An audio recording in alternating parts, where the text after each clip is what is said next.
Alors bonjour à tous ceux qui me suivent sur cette chaîne dédiée entièrement au domaine des mines. Dans cette vidéo, nous allons voir comment éviter le retrait de votre permis de recherche par le ministère des Mines de votre pays.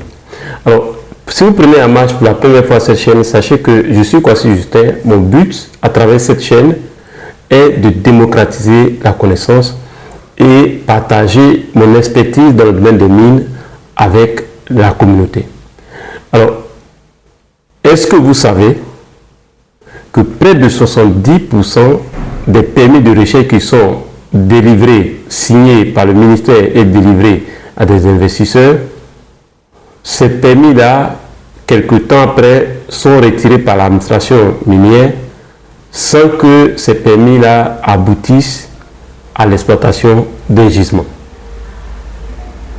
Dans cette vidéo, nous allons voir alors comment éviter que l'administration minière vous retire votre permis. Alors, avant de poursuivre, sachez que cette vidéo-là est sponsorisée par Aura Global Partners, qui est une entreprise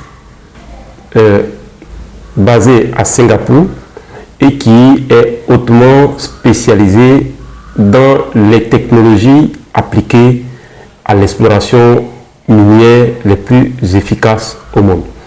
Donc, vous verrez le lien de leur site dans la description de cette vidéo. Vous pouvez véritablement aller visiter le site, les contacter éventuellement si vous avez des préoccupations. Alors, donc, sans plus tarder, continuons notre vidéo. Alors, sachez que quand on parle d'un projet minier, le projet minier ne se limite pas à l'obtention d'un permis. Quand vous obtenez le permis, c'est que quand l'État ou l'administration minière vous délivre un permis de recherche ou un permis d'exploitation, l'administration minière ne veut pas que ce permis-là serve d'élément de spéculation.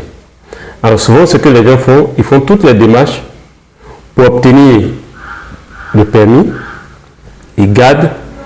Ils attendent jusqu'à ce qu'ils trouvent quelqu'un qui va venir racheter le permis ou faire des espèces de jointures pour gagner de l'argent avec. L'administration minière veut éviter ce genre de spéculation. Alors pour ça, l'administration minière va mettre des garde-fous. Les garde-fous passent par le fait que vous devez faire la preuve que vous faites une dépense minimum. Alors, la dépense minimum sur le permis que vous avez est calculée très souvent sur le kilomètre carré. C'est-à-dire, pour 1 km carré, vous devez faire une dépense minimum ou une dépense minimale.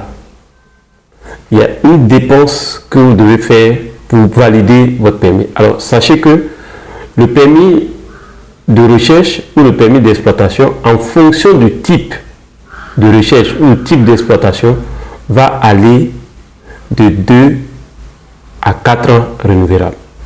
Et donc, pour qu'on renouvelle ce permis, vous devez remplir une série de conditions. Et c'est quelque chose qui s'applique presque partout dans les administrations minières. Que ce soit en Afrique de l'Ouest, que ce soit en Afrique centrale, c'est presque les mêmes conditions. Que ce soit même en Afrique du Nord, ce sont les mêmes conditions. Donc, vous devez faire la preuve que l'administration minière fait la preuve à l'administration minière que votre permis n'est pas inactif. Si votre permis reste inactif, l'administration minière ne va pas renouveler votre permis lorsque la période de renouvellement va arriver. Et donc, comment éviter que ce permis vous soit retiré? La première chose à faire, c'est que, je l'ai déjà dit, vous devez faire la preuve que vous avez fait la dépense minimale. Donc, les échantillons que vous récupérez, les factures de laboratoire, les photos des échantillons que vous avez récupérés, votre programme, les justificatifs de ce programme, c'est-à-dire les différentes dépenses que, par exemple, pour justifier la dépense minimale, il faut que vous présentez des factures. Et donc, vous devez rassembler les factures de tout ce que vous avez fait comme dépense sur le permis. Première condition. La deuxième condition, vous devez faire la preuve qu'il y a eu des travaux sur votre permis.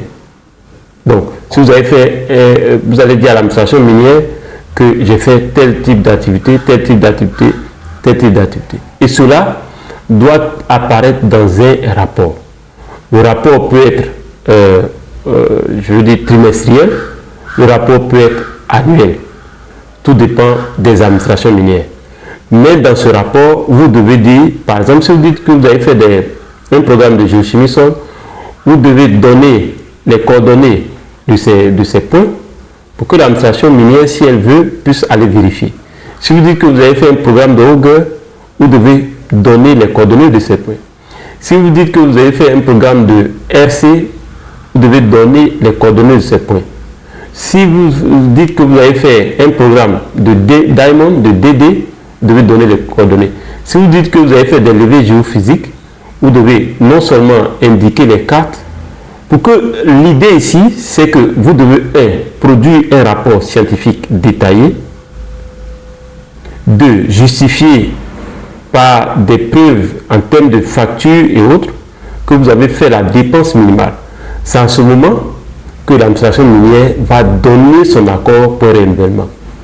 Mais si cette condition-là n'est pas remplie, l'administration minière va vous retirer ce permis.